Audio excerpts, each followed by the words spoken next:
Halo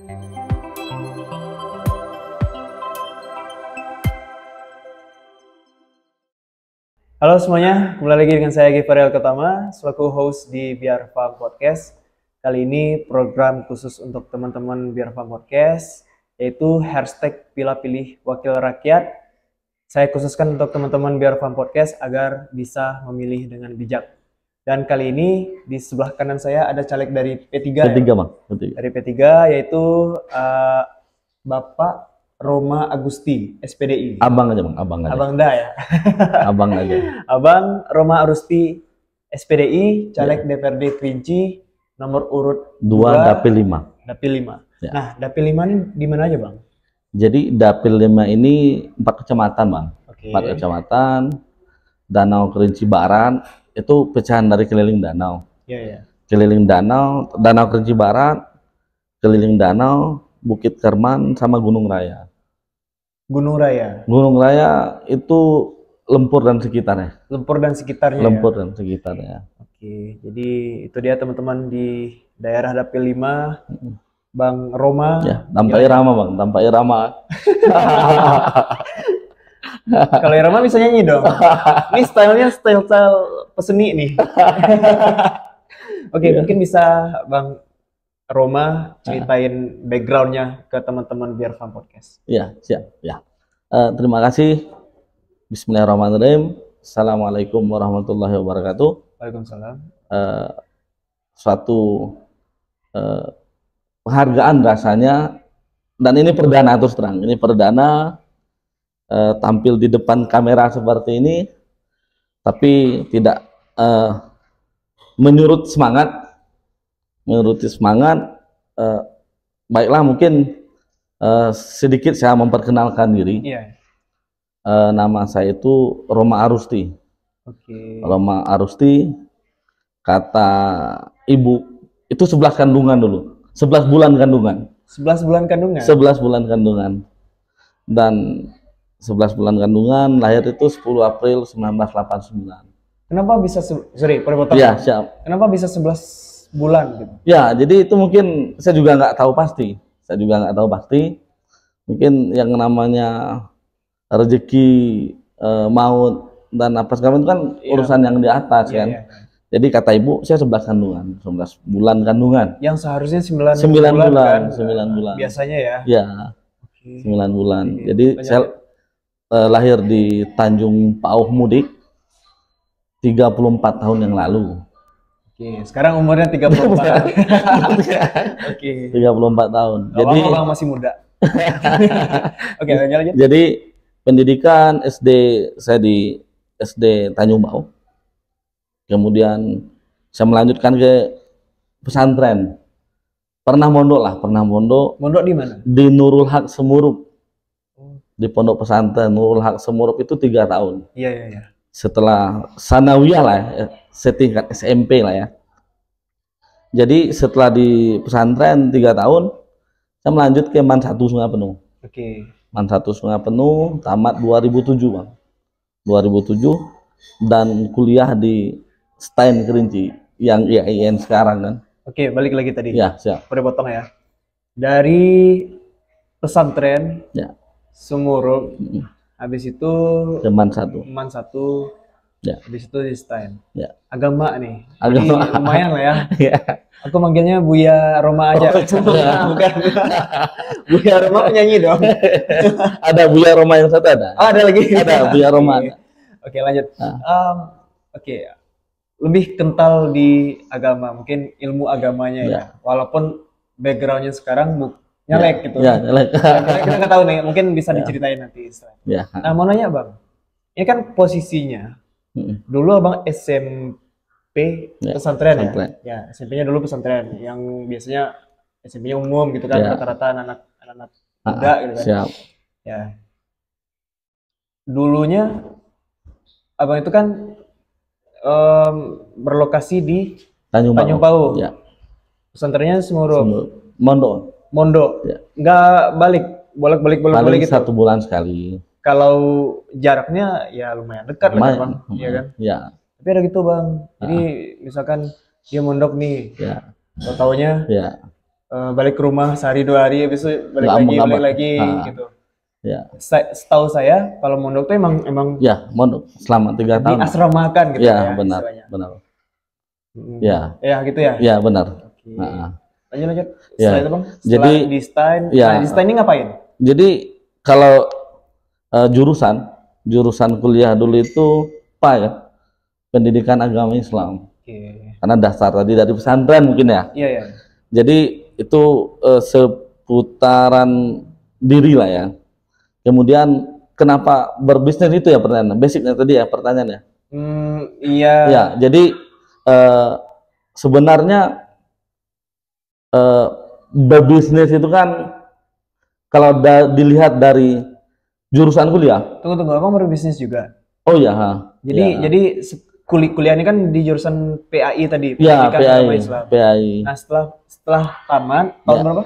2000. Tamat apa nih? Tamat kuliah. Tamat kuliah 2012 kan? Tamat kuliah 2012. Ya. Akhirnya melanjutkan untuk menjadi entrepreneur tadi. Entrepreneur. Ya, Nah, panjang ceritanya Bang. Oke, mungkin bisa diceritain ke teman-teman. Ya. Tahun berapa memulai Bang? Jadi tamat kuliah dulu kan 2012 kan. Tamat kuliah 2012, masuk 2007. Sebenarnya kalau basic nggak ada Bang, terus terang. Basic nggak ada, karena basic pendidikan kan, kuliahnya di pendidikan Islam tadi ya, bukan ekonomi segala macam enggak. Pendidikan. Jadi selesai kuliah 2012 itu, dan terus terang saya kenal entrepreneur ini di HMI Bang. Oke, jadi Bang ikut organisasi HMI. Iya. Nah, mungkin teman-teman biar Farm Podcast ada yang nggak tahu nih Bang. Ya. HMI itu apa? Jadi HMI itu kan organisasi kampus lah ya, Himpunan Mahasiswa Islam. Jadi mahasiswa. Nah, jadi di HMI itu kan ada yang namanya latihan kader. Jadi latihan kader 1 itu basic training lah. Iya. Basic training itu CLK 1 HMI itu di 2007. 2007 semester 1 kuliah. Semester 1 ya. Semester 1 kuliah di STAN, ikut HMI Bang. Ikut HMI, basic training ini lebih ke pembentukan watak dan kepribadian. Dan yang sayangnya itu CLK 2 itu di semester 9 Bang. Semester 9 intermediate training. Intermediate training lebih ke kecerdasan intelektual ya, kalau nggak salah ya. Jadi di situ saya kenal dunia entrepreneur Bang, di HMI. Waktu itu kami berangkat bersama 4 orang, yang sekarang itu saudara Iin yang Bawaslu Kota Singapura. Di Bogor Bang, LK2 namanya, LK2 HMI itu di Bogor. LK2 HMI di Bogor, lebih ke entrepreneur. Kalau saya sendiri tuh ngambilnya dunia entrepreneurnya yang saya ambil gitu. Kenapa memutuskan mengambil entrepreneur itu tadi? Nah, tertarik saya itu kan karena backgroundnya pendidikan. Iya. Coba. Jadi saya tuh sebenarnya 2009 itu udah jajal Jawa pakai motor. 2009. Anak touring nih ya? Iya, biker lah, biker. Bikers ya? Ya, biker. Oke, terus. Jadi bersama Iin yang Bawaslu sekarang ini. Oke. Ya, sama Iin touring pakai motor ke Jawa 2009. Jadi saya lihat kota besar itu mau ketemu orang di Jakarta tuh sulit Bang. Saya tanya kawan-kawan yang dari brother lah ya, yang di Jakarta itu kan sulit ditemuin ya, karena aktivitas mereka mungkin kerja. Jadi dari situlah saya coba melihat, bukan membandingkan, tidak, melihat Jawa itu seperti ini, kita di daerah itu seperti ini gitu. Ya, kayak gitu. Ya, setelah itu? Jadi dari sanalah saya coba hampir berapa kali ke Jawa selama 4 tahun kuliah. Kalau nggak salah saya hitung itu 8 kali. Hampir setiap libur kuliah saya berangkat, saya gaspol. hampir libur kuliah 4 semester, itu berarti kan 8 kali ini ya, 8 semester. Ya, 8 semester. Hampir saya 8 kali ke Jawa. Biasanya jeda semester jeda semester 2 ke 3 Ya, kan ya. 2 ke 3. Ya. Tahun pertama dan tahun kedua Ya. itu kan 1 sampai 2 bulan gitu Dan, kan. Agak lama agak ya. lama gitu. Jadi ya ruang untuk menjelajah pun Ya. juga Jauh lah kan. jauh kan, bebas gitu kan, lama. Ya.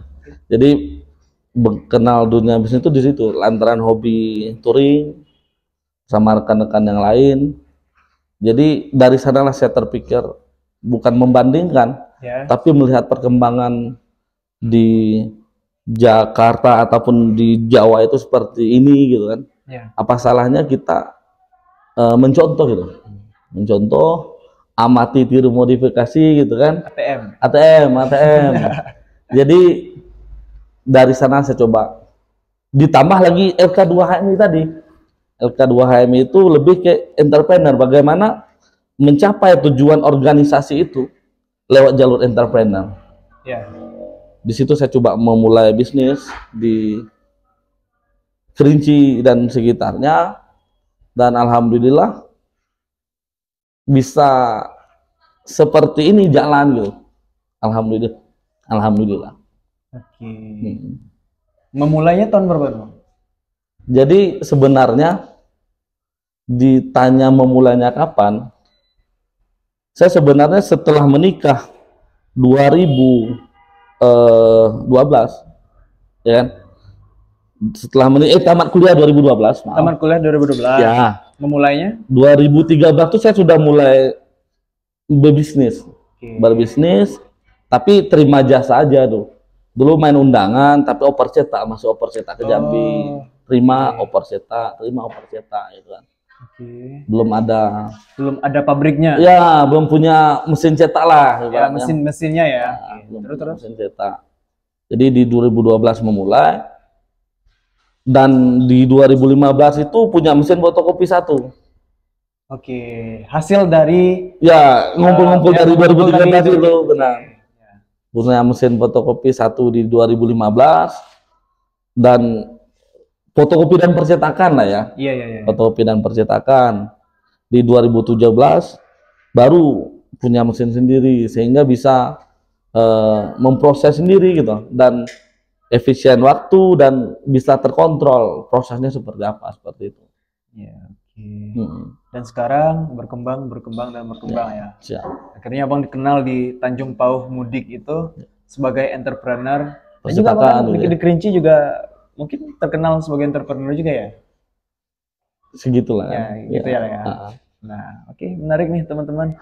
Ada tips nggak Bang untuk teman-teman yang baru memulai bisnis nih, kalau misalkan ada nih yang jualan makanan gitu kan, terus baru merintis dan akhirnya ngeluh gitu. Nah, mungkin ada tips ke teman-teman Biar Farm Podcast, Bang? Ya, baiklah, mungkin mengingat saya dulu pun memang untuk memulai itu memang sulit, tapi kalau didorong dengan keinginan yang kuat, konsisten bertindak, itu nggak ada yang nggak mungkin. Tak ada yang tak mungkin lah. Karena kesungguhan, ketekunan, dan konsisten itu merupakan jalan ataupun kunci lah mencapai keberhasilan. Saya belum sukses juga lah Bang, masih berusaha. Ya tapi kan udah konsisten itu tadi. Udah konsisten. Karena konsisten. Kalau makanya mungkin bisa bertahan, bisa survive di dunia bisnis percetakan ini tadi. Ya, tapi satu lagi yang memang harus diingat bagi pengusaha yang baik itu baru memulai. Bagi saya yang saya rasa sejauh ini, yang saya jalanin sehingga bisa berjalan bisnisnya ini itu satu Bang, sedekah. Sedekah.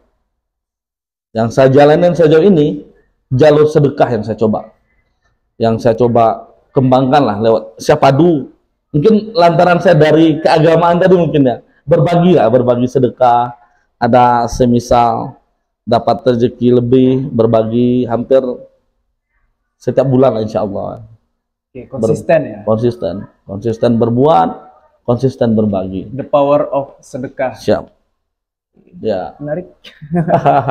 Oke, kita lanjut ya, Bang. Ya, siap. Nih, posisinya Abang 2017 sampai sekarang merintis bikin sendiri bisnis percetakan. Ya udah ada pabriknya, Bang. Udah ada workshop lah ya. Workshop ya. Workshop lah, tempat produksi gitu. Ya, oke. Tempat produksi.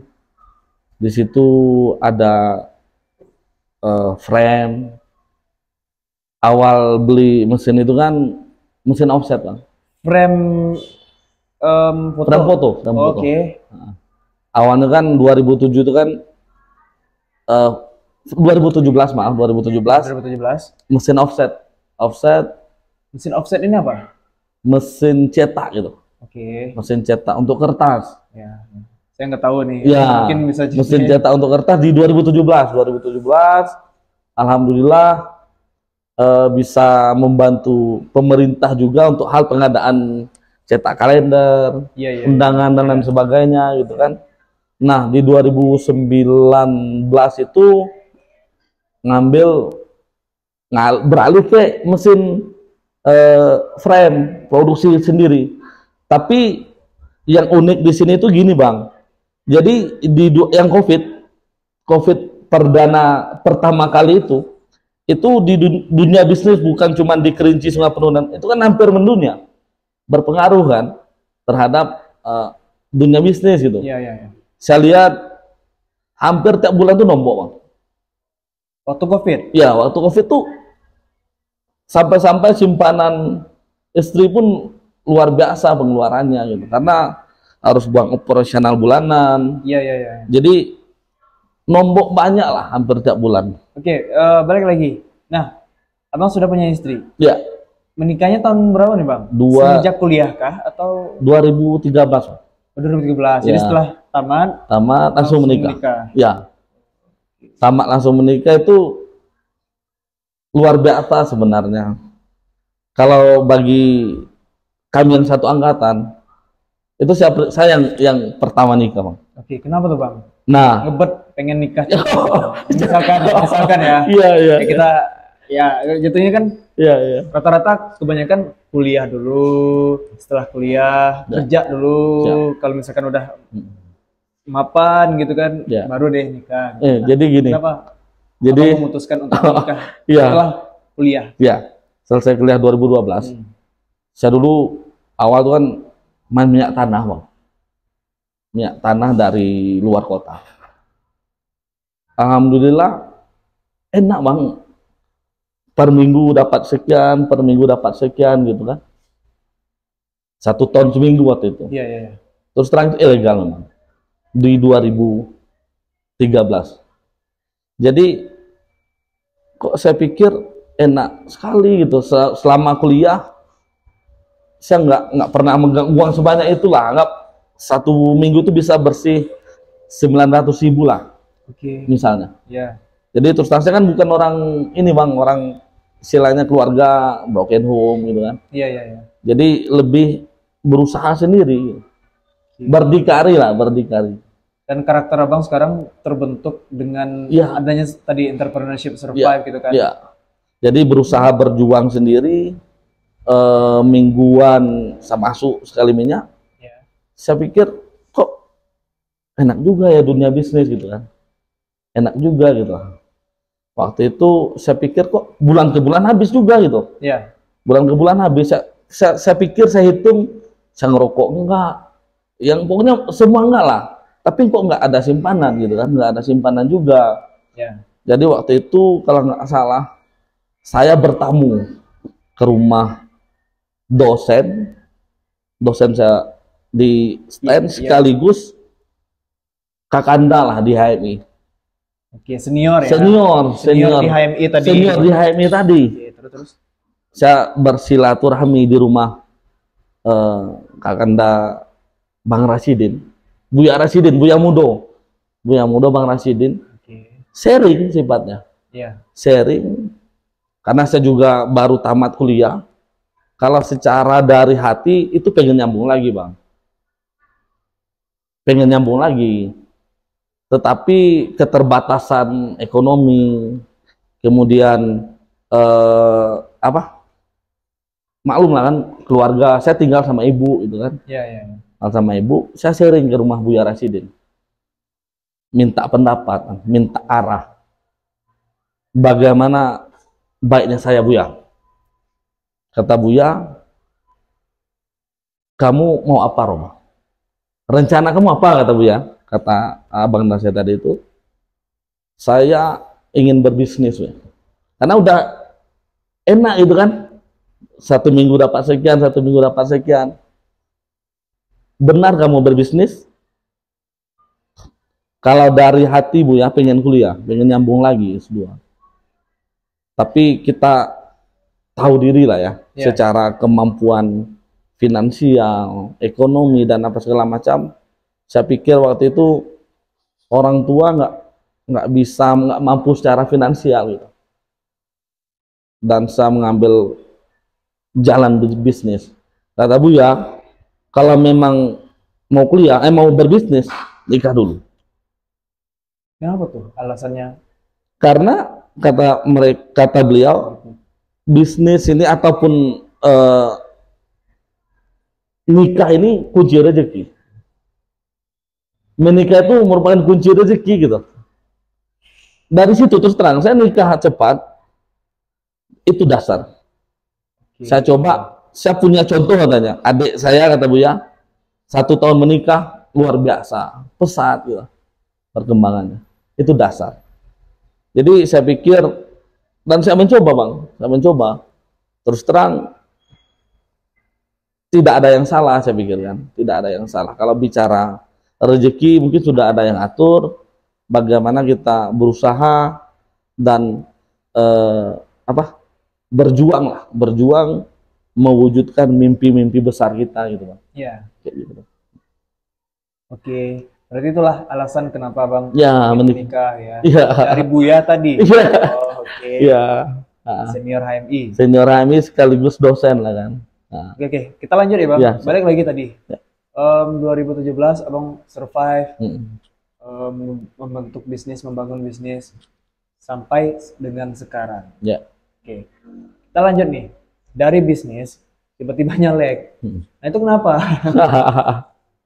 Jadi itu ceritanya tadi kan. Jadi sebenarnya contoh satu ya, di HMI ya, saya coba kaitkan sedikit. Iya, benar Bang.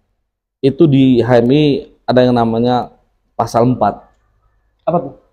HMI itu terbinanya insan akademis. Pasal 4 itu tujuan HMI itu apa gitu kan? Iya, iya. Enggak, maksudnya isi pasal 4 iya, itu terbinanya insan akademis. Oke. Pencipta, pengabdi yang bernapaskan Islam dan bertanggung jawab demi terwujudnya masyarakat adil makmur. Oke. Di situ ada berapa poin? Insan cipta lah, kalau ibarat di HMI itu 5 kualitas insan cipta. Pencipta, pelopor lah, pengabdi, ditambah lagi dorongan tridharma perguruan kan, perguruan tinggi gitu. Pendidikan, penelitian dan pengabdian. Ya. Saya bisa pastikan tujuan kuliah itu bukan ijazah. Tapi tujuan kuliah apa? Jadi tujuan kuliah itu kan untuk masyarakat sebenarnya. Oke. Pengabdian masyarakat gitu kan. Jadi saya pikir seperti itu Bang. Berarti harus mengabdi untuk masyarakat, dan sekarang ya, Abang mencalonkan diri sebagai caleg ini dari P3 atas dasar pengabdian. Pengabdian masyarakat.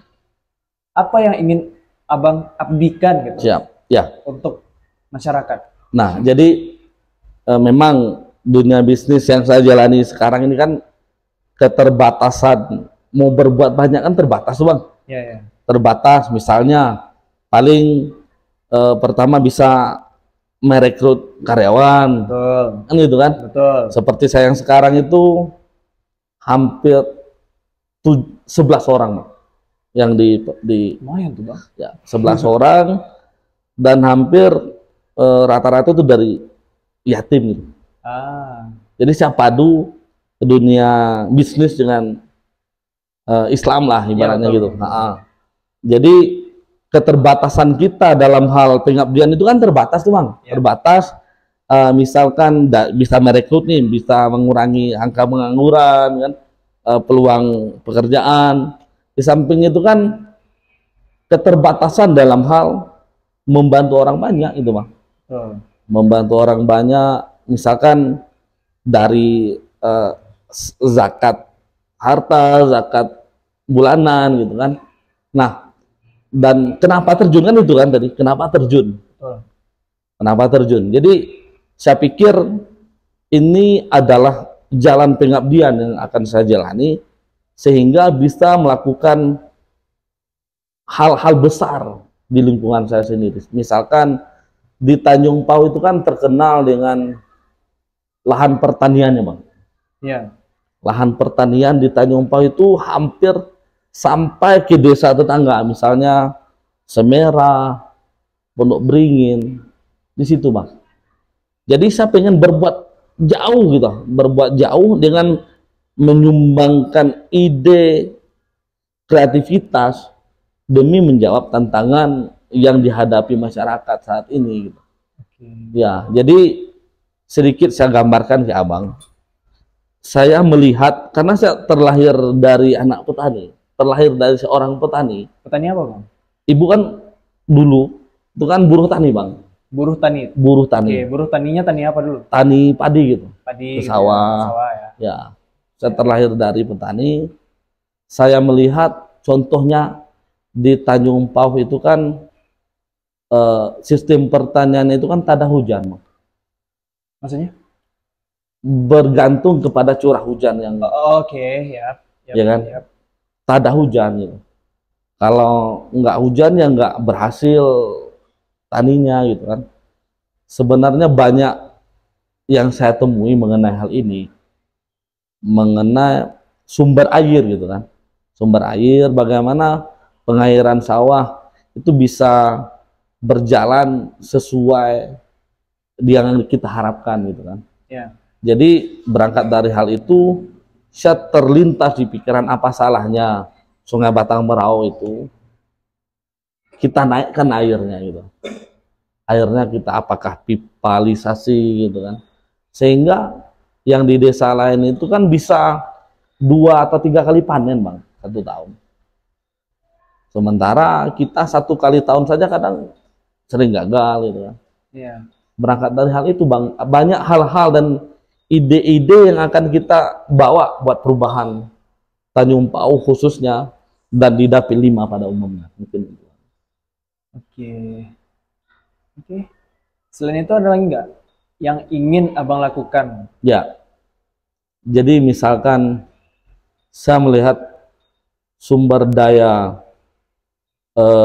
manusia lah ya di Tanjung Pau itu Bang, itu luar biasa bagi saya ya. Luar biasa apa nih? Luar biasa baik itu kualitas dirinya ataupun kreativitasnya Bang.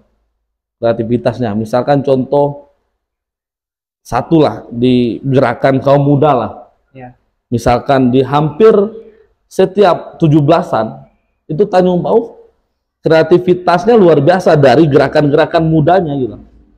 Bikin kegiatan panjat pinang, dan itu bukan sekedar menghibur, tetapi itu merupakan pengabdian dari mereka mungkin ya. Iya, betul. Pengabdian dari mereka. Apa salahnya ke depan kita bahu membahu, kita memadukan ide dan kreativitas antara pemuda, antara lingkungan masyarakat, sehingga kita jadikan satu tujuan bersama untuk merubah apa yang ke arah yang lebih baik, seperti itu Bang. Jadi gerakan mudanya pertama. Kemudian di sisi lain itu Tanjung Pau itu kan terkenal dengan, kalau boleh saya sebutkan di sini itu kan hampir 1 gang, 1 lorong itu 1 musola. Dan sampai kurban itu sampai 1 tahun itu bisa 100 sapi kurban. Apa salahnya ke depan itu pengelolaannya swakelola. Ya. Dari kita, oleh kita, dan untuk kita. Saya ada satu konsep yang sampai sekarang itu masih tertanam di jiwa. Apa tuh? Jadi saya berhitung, saya ingin memadukan dunia bisnis dan dunia Islam. Contoh Bang ya, di Tanjung Pau itu kan kalau nggak salah berapa tahun yang lalu itu hampir 100 ekor sapi kurban. Oke. Saya sudah survei, sudah saya coba datangi, itu di daerah Lampung Bang. Di daerah Lampung itu kebetulan saya ada bos saya yang di Lampung, bos frame saya tadi, orang Lampung. Saya melihat kok sapi korban ini kan dari Lampung Bang. Ya. Dari Lampung. Saya sudah bicarakan sebelumnya sama bos saya itu di 2021 kalau nggak salah. Jadi harga sapi korban di sini kalau nggak salah itu 17 juta, 17,5. Karena ya. Biasanya berapa? Iuran kan 2,5 nih. Ya. 2.500.000 per orang. Kalau kali 7 kan 17,5. Ya. Sementara waktu 2021 itu di sana dari 11 juta ke 14 juta. 11 juta ke 14 juta. Berarti kan kita ambil yang ukuran besar lah. 14 juta misalnya. Ya. Berarti dari 17,5 ke 14 kan ada selisih 3,5 juta. 3,5 juta ini kita anggap ongkosnya 1 juta per ekor. Betul. Berarti ada selisih 2,5 juta. Ya. Kalau dikali 100 ekor, itu kan 250 juta, Bang. Ya. 250 juta, apa salahnya? Korban terlaksana, punya selisih. Dan selisih ini kita jadikan hal apa yang kita bangun ke depan. Oke, jadi lebih ke kegiatan pemuda tadi. Pemuda atau pesantren misalnya kan. Jadi 250 juta dana segar setahun. Saya pikir yang korban pun punya ikhlas gitu. Sebab kenapa? Korban terlaksana dan ikut nyumbang buat pesantren misalnya. Atau buat bantu. Jadi hampir 250 juta setahun itu dana segar buat Tanjung Pau. Dari pengelolaan sapi korban. Itu contoh satu. Belum lagi kalau seandainya Abang udah masuk di pencalekan ini ya. Siap. Abang bisa bantu dari konsep lah. Ya, konsep dan juga pendanaan nih kalau misalkan dananya bisa dikucurkan Siap. untuk Tanjung Pau tadi. Ya. Oke, menarik teman-teman. Ya. Dari entrepreneur, ya karena biasanya entrepreneur tadi ya, Abang pengen berbuat dengan cara memadukan background Abang yang dulunya pendidikannya di Islam, ya, di keislaman tadi, ya, ke bisnis lah. Bisnis entrepreneur dipadukan. Contohnya yang kurban tadi ya. Ya, itu contoh satu lah. Contoh duanya ya, masih banyak yang masih lain banyak yang lain lagi ya. Ya. Cuma yang terkonsepkan sekarang ini tadi. Berangkat kurban. dari ide lah, berangkat dari ide gitu. Berangkat kan. dari ide ya. Ya. Naik. Keren. Oke, kita lanjut ya. Sejauh ini Abang sudah memaparkan kenapa Abang ingin mencalonkan diri sebagai caleg di P3 DPRD Kabupaten Kerinci ya. Ya. Daerah Dapil 5. Siap. Mana lagi nih Bang? Sekarang kita bicara problem. Siap. Menurut pandangan Abang, selaku pemuda yang ada di Tanjung Pau Mudik, problem yang ada di Kerinci ini apa? Keseluruhan ya? Keseluruhan. Mungkin Abang mau ngejelasin spesifik di Tanjung Pau, boleh. Ya. Setelah itu mau mengarahkan ke Kabupaten Kerinci juga nggak apa-apa. Siap. Karena Abang jatuhnya kalau seandainya terpilih kita berdoa nih, depan harapannya semoga terpilih ya. Abang mewakili Kabupaten Kerinci, bukan hanya di Tanjung Pau dan sekitarnya ya, di Dapil 5 saja gitu. Ya, siap. Oke, menurut Abang gimana? Problemnya apa? Oh ya, jadi gini. Jadi saya lihat permasalahan awal itu kan adanya kesenjangan. Kesenjangan apa? Pembangunan. Oh, oke. Kesenjangan pembangunan, misalkan antara hilir dan mudik. Kerinci bagian hilir dengan Kerinci bagian mudik. Emang sebenarnya ada apa? Jadi saya lihat contoh satu lah ya, jalan, akses jalan, hampir di bagian mudik, contohnya di Sulak dan lain sebagainya, itu kan hampir rata-rata bukit itu sudah dibelah dan sudah di aspal. Itu contoh satu. Oke. Di hilir kita boleh lihat langsung gitu kan. Dan di samping itu kita melihat adanya wakil rakyat. Contohnya, wakil rakyat yang duduk di DPR saat ini itu hanya memikirkan persoalan daerah atau desanya saja gitu. Misalnya dia orang Lolo misalnya, atau orang Lempur misalnya, atau orang Jujun dan sekitar, contoh Dapil 5. Mereka tidak sadar, saya pikir, Dapil 5 itu dari Tanjung Pau sampai ke Lempur loh kita. Oke.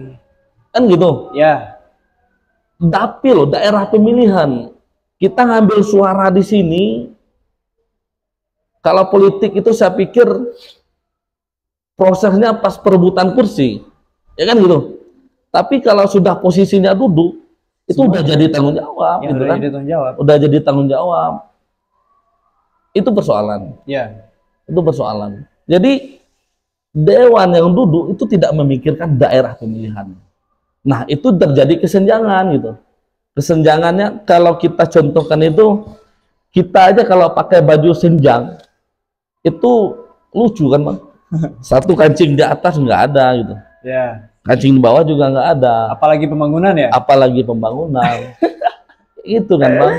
Oke. Jadi berangkat dari hal itu saya coba ambil kesimpulan, tanya diri, tanya selera lah gitu. Iya, iya. Apa salahnya saya menyumbangkan waktu, tenaga dan pikiran buat masyarakat gitu, Bang. Kayak gitu sebenarnya. Jadi kenapa seperti ini? Karena senjang gitu. Saya lihat sekolah-sekolah misalnya kan, di mudik itu seperti apa, yang punya anggota dewan contohnya, yang nggak ada anggota dewan seperti apa sekolahnya. Kadang yang punya anggota dewan daerahnya itu pagar sekolah udah inilah, udah ada semua. Yang nggak ada anggota dewan nampak sendiri, nggak pagar lah, karena nggak ada tempat ini menitipkan aspirasi gitu. Jadi banyak hal yang tertanam di jiwa yang harus saya perjuangkan. Saya ambil saya rebut kesempatan ini saya jadikan peluang. Semoga apa yang saya rencanakan itu bisa berjalan dan bisa mencapai masyarakat adil dan makmur seperti tujuan HMI tadi. Seperti itu, Bang. Oke. Kesenjangan pembangunan. Ya, benar. Ada lagi nggak, Bang? Di samping itu kan ya membaca peluang daerah, saya pikir. Kadang misalkan contoh di sekitaran Lolo gitu, itu kan luar biasa. Jadi ibaratnya jeruknya gitu kan. Jadi kedepannya itu apa salahnya setiap daerah itu kan punya identitas lah, ataupun punya. Oke. Buat teman-teman Biar Farm Podcast yang nggak tahu nih, di Kerinci itu ada yang terkenal nih, namanya itu Jeruk Gerga. Jeruk Gerga yang berlokasi di Kerinci Hilir. Ya, di daerah mana? Hilir, sekitar Bukit Kerman lah ya. Bukit Kerman ya. Ya, Bukit Kerman dan sekitarnya. Di daerah Lolo gitu ya. Lolo Gedang, Lolo Kecil gitu kan. Lempur juga. Ya. Nah, jadi kalau misalkan teman-teman mampir ke Kerinci, kurang afdol kalau seandainya belum mencicipi jeruk gerga, ya, gitu ya, Bang. Ya. Oke, lanjut, Bang. Ya. Oke, kenapa dengan jeruk nih, identitas nih yang Bang sampaikan tadi? Ya, jadi saya pikir misalkan di Semerap contohnya, itu ada manggis. Kalau ibarat itu kekayaan lokal ya, apa tuh namanya kan? Jadi harapan saya ke depan itu satu daerah tuh punya produk unggulan, buah-buahan misalnya kan, sehingga jangan yang Lolo nanam jeruk, kita Tanjung Bau apa gitu, apalagi gitu kan, sehingga jadi semisal desa identitas. Ya, desa identitas. Manggis di di Semerap, kemudian durian di Pulau Tengah gitu kan, ya, di Jujun apalagi gitu kan. Nah gitu ya, jadi memang di samping keinginan tadi, konsep, Bang, Saya nyumbang ide gitu. Nyumbang ide, masukan. Jujur, kalau kita biasa gini orang nggak lihat, nggak dengar kita, Bang. Jadi saya lihat, saya merasa sendiri lah ya. Kita itu padahal emas pun yang kita tawarkan, kalau kita yang nggak ada apa-apa yang menyampaikan ini emas, orang nggak bakal ini, Bang. Jadi yang dinilai orang itu saya pikir, saya merasa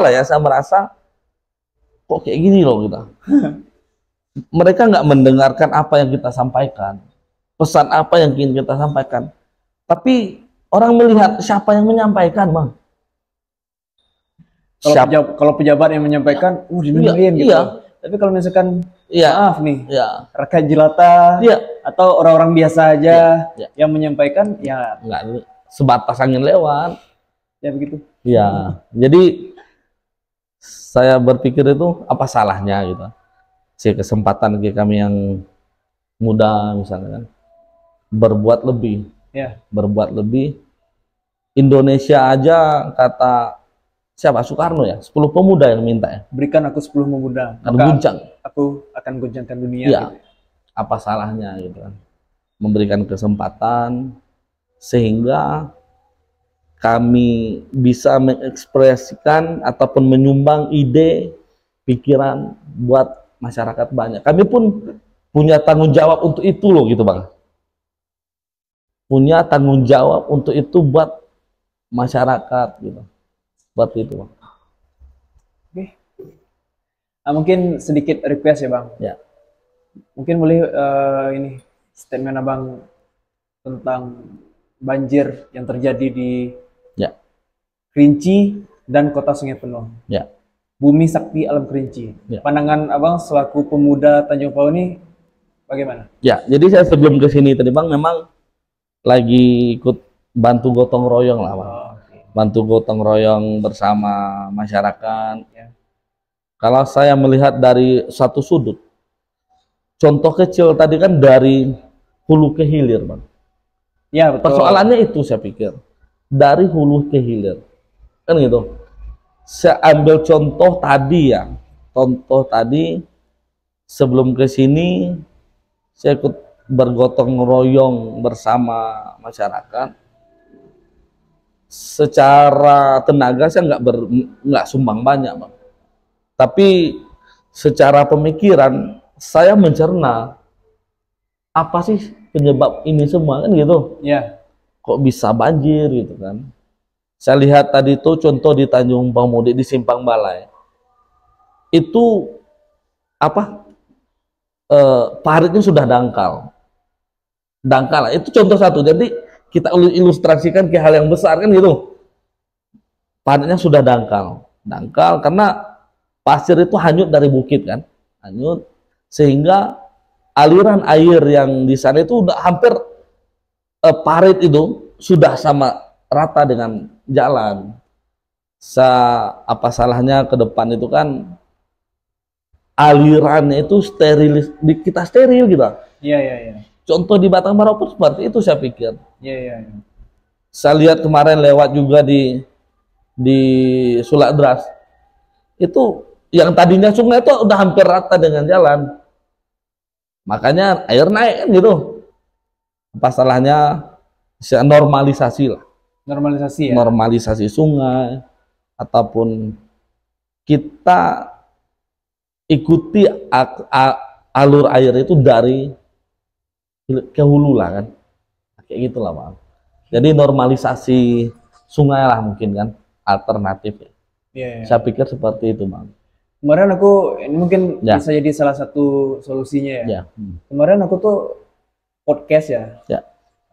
Dengan kepala bagian konservasi gitu di Taman Nasional Kerinci sebelah. Beliau juga mungkin menyampaikan, nggak tahu apakah sudah direkam di podcast saya atau off the record gitu. Penyebabnya itu apa ya? Salah satunya hutan yang gundul. Hutan yang gundul yang ada di Taman Nasional Kerinci sebelah. Jadi nggak nahan air, Bang ya? Nggak nahan air. Jadi kalau misalkan teman-teman yang suka daki gunung, Ya. Gunung Kerinci, kalau misalkan udah naik ke atas, udah bisa melihat tuh di tengah-tengah Taman Nasional Kerinci Sebelah tuh udah gundul, udah ditebang. Berarti gerakan penghijauan lah, alternatif gitu ya Bang. Tapi itu tadi Bang, masyarakat lagi. TNKS-nya sendiri yang bertanggung jawab di situ Ya. juga kewalahan. Karena apa? Masyarakat di sana lagi, kembali lagi, masyarakat di sana yang suka menebang pohon sembarangan. Iya, iya, iya. Iya, Dikarenakan apa? Dikarenakan kebutuhan hidup, lahan ya kan. lahannya. Nah, ketika ini diklaim kalau di daerah sana itu adalah kawasan TNKS, Iya. nah masyarakat di sana klaimnya apa? Ini tanah nenek kami ini. Iya, iya. Ini tanah nenek kami, jadi jangan gitu-gitu deh, gitu. Iya. Jangan semena-mena gitu deh. Iya, iya, iya, iya, iya. Nah, jadi apa ya? Di satu sisi, aku tahu apa yang dirasain TNKS kali ya. Iya, siap. Walaupun posisinya aku mengundang, aku Ya. yang mengundang Ya. kepala balai. Rencananya Ya. kan kepala balai, tapi diwakilkan karena kesibukan. Iya, iya. Ya, mereka pendatang. Rata-rata karyawan yang ada di TNKS itu pendatang. Pendatang, ya. Jadi apa ya? Ketika dia ingin berbuat, mereka ingin berbuat, Ya, keterbatasan ya. keterbatasan karena masyarakat sudah ngeklaim ini nenek kami, jangan semena karena dari luar gitu. Ya, Ya gitu yang mungkin penyebab lain. penyebab lain gitu. Ya. Sampai pada akhirnya hutan sudah gundul, tidak ada air yang menampung. Apa yang terjadi? Ya. Airnya masuk ke daerah Langsung hulu bebas. sungai, bebas, banjir. Sama seperti kepala gundul lah Bang. Iya kan gitu Bang. Ya, ya. Langsung basah gitu ya. Ya, Langsung basah. basah licin gitu ya. Oke. Ya. Itu salah satu faktor. Mungkin menurut saya juga adanya galian C itu tadi yang ilegal. Saya nggak tahu ya. Ya. Mungkin itu bisa ditangani oleh pemerintah yang ada di Kabupaten Kerinci. Ya. Mungkin itu salah satu faktor. Siap. Betul apa yang disampaikan oleh korban. Kemarin aku ngundang korban juga Ya, nih. kamu ngundang ke sini, Bang, ya? Ada korban di Desa Tanjung. Ya. Perwakilan pemuda 3 desa di daerah Tanjung. Ya. Bantuannya belum banyak yang nggak maksimal sampai Ngeluh bantuan. ngeluh bantuan gitu. Ya. Jadi kasihan juga kan. Ya. Nah, nggak tahu kalau saran dari saya emang harus bersinergi nih antara Sinergi kota dan kabupaten kota. Nggak bisa. Dan juga TNKS mungkin effortnya ya itu tadi bagaimana caranya supaya di tengah-tengah TNKS ini yang bisa dilihat Ya. dari atas Gunung Kerinci, atap Gunung Kerinci. Ya. Bisa di apa ya hijaukan kembali Ya, penghijauan ya. ya Siap. betul yang bilang tidak gundul tidak licin Sepakat Bang. ya sepakat ya bang Ya, sepakat. dan semoga ke depan untuk korban yang banjir ini Ya. yang ada di Kerinci dan Sungai Penuh semoga ya kita prihatin juga dengan kejadian yang menimpa ya musibah jatuhnya ya bang Ya. musibah Bencana yang lah ya. bencana yang menimpa masyarakat sekitar semoga ke depan membaik lagi Amin. harapan kita ya bang Ya, sama-sama lah kan. oke menarik teman-teman kita lanjut lagi Ya. banjir sudah problem tata apa tadi pembangunan ya Ya. pembangunan yang Ya. ketimpangan Ya, pembangunan kesenjangan tadi Hmm. sudah pemudanya juga kita udah bicara banyak tadi kan. Nah, solusi dari abang nih, kalau seandainya abang terpilih, yang ingin abang lakukan pertama sekali itu apa? Ya. Jadi gini. Jadi sebenarnya di Tanjung Pau ya. Contoh ya, kita ambil kecil lah. Ya, Baru menyebar ke dapil yang tadi saya sebut. ya, ya. Kita ambil kecil, kalau Tanjung Pau itu lebih ke pertaniannya Bang. Pertanian. Apalagi saya lihat akses jalan, jembatan di Tanjung Pau itu kan tidak layak jalan. Nah, memang secara motor lewat itu bisa. Di mana tuh bang? Di Tanjung Pau. Oke. Di Sungai Batang Merau. Sungai Batang Merau. Sementara sawah orang Tanjung Pau itu kan sampai ke daerah tetangga. Akses jalan itu kan seperti jembatan. Ya, itu saya pikir, saya lihat langsung itu memang sudah harus saya jadikan PR utama, Bang. PR utama saya kalau seandainya terpilih gitu kan. Ya. Pertama itu jembatan Tanjung Pau. Tanjung Pau Hilir, Tanjung Pau Mudik. Itu karena di seberang sungai itu kan emas, saya pikir. Sawah itu kan punya nilai kan. Ya, ya. Hampir rata-rata masyarakat Tanjung Pau itu menggantungkan sumber rezekinya itu dari itu gitu. Dari sawah. Sementara akses jalan ke sana kita tahu sendiri gitu kan, memang harus dirombak lagi lah ini segala macam, itu jalan atau jembatan. Kemudian yang kedua itu saya pikir yang harus kita perjuangkan itu sawah yang tak ada hujan ini. Harus kita pikir, pengairannya harus kita pikir. Sebab kenapa? Itu sumber pemasukan. Orang bisa 3 kali, kenapa kita sekali panen setahun kan gitu. Orang bisa, kenapa kita tidak bisa gitu. Jadi biar lahan-lahan di Tanjung Pau itu produktif kembali gitu. Yeah. Yang tadinya 1 kali setahun bisa 2 kali setahun atau 3 kali setahun. Nah, kemudian yang selanjutnya berarti ke depan adanya sinkron antara kaum muda dan kaum tua itu sinkron. Punya kolaborasi, ataupun di saat orang kaum bapak-bapak tua lah ya, punya konsep ataupun ide, kaum muda ikut. Saya pikir kaum muda saat ini sudah punya pandangan yang positif semua, Bang. Ya, ya, ya. Mereka kan kuliah semua, Bang. Kuliah, sehingga mereka pun punya tanggung jawab juga untuk menyelesaikan persoalan-persoalan yang dihadapi gitu. Ya. Apa salahnya kita sinkronkan dunia, maksudnya ide dan rencana itu bersama gitu, baik dalam hal konsep maupun pelaksanaan. Kalau ibaratnya 1 penakut ditambah 1 penakut itu berani dong, Bang, kan ya. Gitu, seperti itulah ibaratnya. Jangan ciut ya. Iya, kayak gitu juga, kekuatan 1 ya, tambah 1 kekuatan, apapun yang kita lakukan selesai gitu. Saya yakin itu, Bang.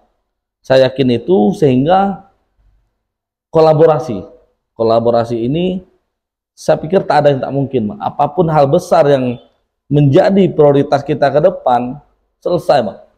Asalkan ada kolaborasi tadi. Yeah. Jadi saya bukan pengen memfokuskan pemudanya, meninggalkan yang kaum tuanya, tidak. Tapi pengen memadu hal ini gitu. Ya. Karena kekuatan besar itu dibangun dari hal-hal kecil gitu kan. Betul. Kekuatan besar itu dibangun dari hal-hal kecil. Kita lihat istilahnya candi-candi besar kan disusun dari bata-bata yang kecil itu, rumah misalnya.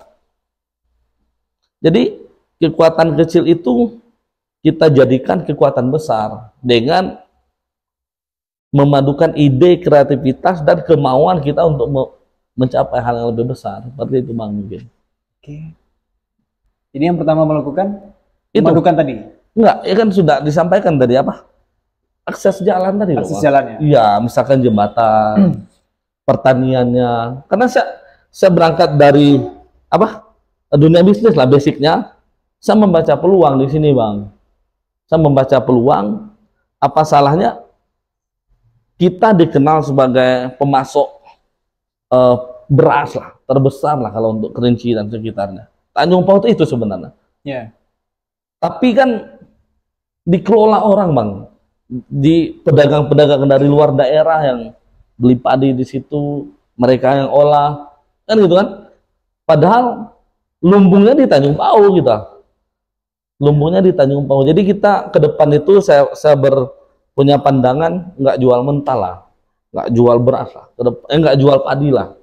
Panen bukan jual padi, masalahnya kita olah jadi beras, baru kita jual, sehingga nilai harganya pun meningkat kan, dan kesejahteraan bersama masyarakat gitu, Bang. Jadi pertanian kita prioritaskan, keterpaduan antara bapak-bapak ataupun kaum tua dengan kaum muda kita kolaborasikan, sehingga tak ada yang tak mungkin bagi saya, Bang. Oke.